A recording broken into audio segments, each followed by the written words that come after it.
Hi there, I'm Nikki, and welcome to another video on my channel. In this video, I want to share with you guys how I dealt with failing in an exam while studying masters in a university abroad.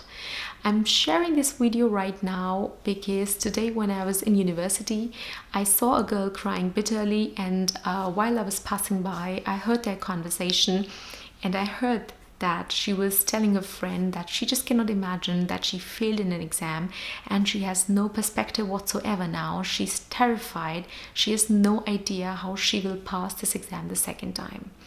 And this exact moment was the time when I recalled my situation back in August 2013 when I failed the very first oral exam that I had in my entire master's in Germany. I remember when I went to the exam room and the professor asked me questions and I was able to answer some of them and some of them not. I had an idea that I didn't really answer the questions to a satisfactory point, and I knew somewhere already during the exam that I will not pass it, but I just did not want to accept it. And since it was an oral exam, by the end of the exam, the professor asked me to go out for 2 minutes. And when I came inside again, he told me that you did not pass the exam and I would rather prefer you to or recommend you to take the exam once again. I was in such a trauma. I was in a state of such a shock that exactly that evening I had a get together at my friend's place. I just didn't bother about that I failed an exam. I didn't think about it. I took the bus, I went to the get together. I had fun, I laughed at myself. And when I came back, I remember it took me the entire night and the next entire day until I was back to normal and I could understand what had just happened to me. It might sound a little bit strange to a lot of you, but to a lot of you, I might be also sounding very familiar. Each one of us takes failure differently. I took my failure so bad that it took me hours to understand that I have failed in an exam and now I have to do something about it. Although I took a huge amount of time to speculate and understand what actually happened with me, I was also lucky because somehow this strategy and an idea came to my mind that I have to handle the situation practically. So what I decided that I have to find a person who I can talk to, and family was not in that group. Not because my family would have been pissed off or would have been angry or worried, but I knew that first of all, they are sitting miles apart. They are like literally so far apart that even if I talk to them 5 hours straight in video, they can never help me out with this problem. They can just listen to me and they can just be worried. So I went to a friend of mine and I sat with her like for 5 to 8 hours. I remember I had coffee, dinner, or probably lunch with her, and I told everything that I had in my mind.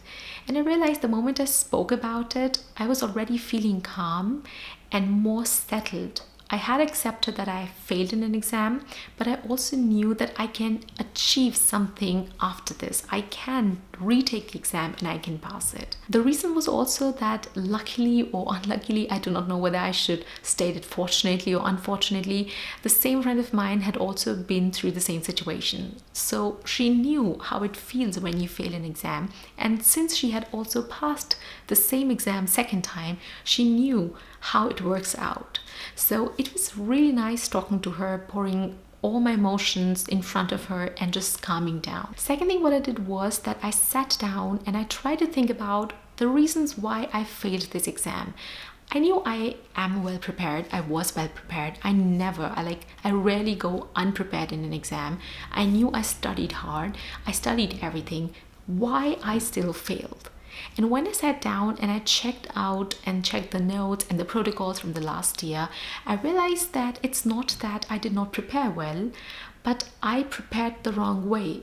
So the problem was not that I underestimated the exam, but my approach to preparation for the exam was just wrong, because the professor was expecting me to understand the details of the subject. My professor was not only expecting me to understand the subject in detail, but also see how the applications work.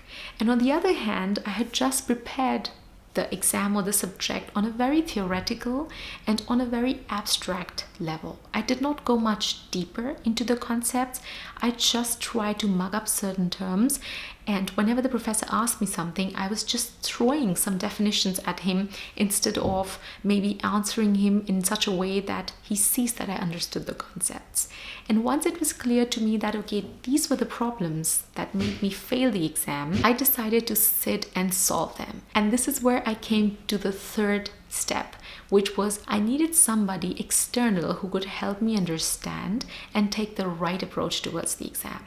So first thing, what I did was I wrote to the professor himself and said, I have certain doubts and I need to set up a meeting with you so that I can understand what are your expectations from the exam and what I should be delivering from my side. Luckily, the professor reverted swiftly.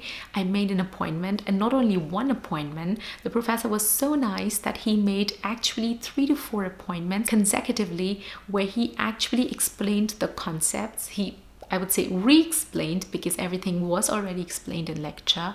He re-explained everything, the applications, how the tools are to be used, and at the same time he even told us what is actually expected when you were sitting in an exam and how you're supposed to give the answers, because I told him pretty clearly that in India we do not have these oral exams. We just have tiny vivas, and these vivas are not the exams that we are conducting here in Germany. And once the professor re-explained all the concepts, I still had doubts, and of course I knew that now these are the doubts that I have to handle on my own. But I still luckily could find another colleague of mine who had cleared this exam. He sat with me and he tried to explain me things from a student level. So sometimes professors are really nice and they tell you everything that is required, but it's just difficult to assimilate the information because you are waiting for an information to come from a student point of view. And this is where my colleague helped a lot. Finally, the second date of the exam was there. I went in the room and I somehow deep down knew that maybe if I do not get a very good grade, I'm sure I will pass this exam and I'll do my best. I did really nice. I didn't score the best grade, but I also didn't score the very bad grade. And in the end, surprisingly, what happened is the professor offered me a job in the institute or in the department where he was working. So what I learned myself from this entire situation and entire experience of mine is that failures are inevitable. They will be there. Even if we have gone through X amount of failures in a lifetime, tomorrow or day after or sometime in the future, we will have another failure. What we need to understand is each one of us goes through them. We just need to have a strategy that fits well, that helps us get out of the failure and understand why are we there? Why did we have this failure? And how can we come out of it? It's possible that a lot of you guys watching this video might be thinking, okay, you have been through that failure and you're out of it now, and that's why you are speaking so big words. But believe me, I'm a PhD researcher and I'm in my scientific area since last 4 years, and I've been through so many rejections when it comes to writing papers, writing very essential papers, and getting rejected from very, very essential conferences. It hits you hard each time. And each time I try my best that I take something out of it. Of course, it's not that all my failures have prepared me for the next one. None of my failure can prepare me for the next one. Each failure comes with its own problems, and each time I hit a failure, I feel like, damn, I have to start from scratch and I have to have the same energy again and then fight with it and then try to achieve something. Then there are some happy days and boom, there is another failure. So here I'm not claiming that I'm failure proof and I can handle each and every failure of my life. I'm sure the moment next failure comes to me, I will be in the same situation like I was in August 2013, I was in 2014, 15, 16 a couple of times, 17 a couple of times, and so on.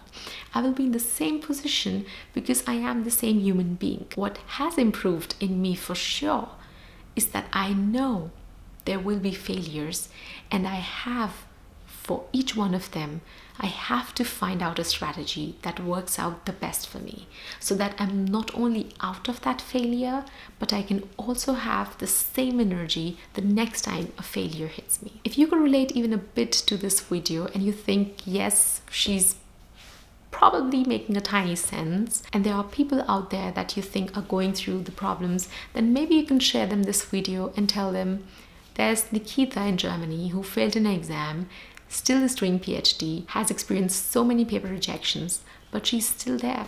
She's still continuing writing papers, waiting for rejections, waiting for acceptance, because that's how life is. We just have to make the best out of it. Much love.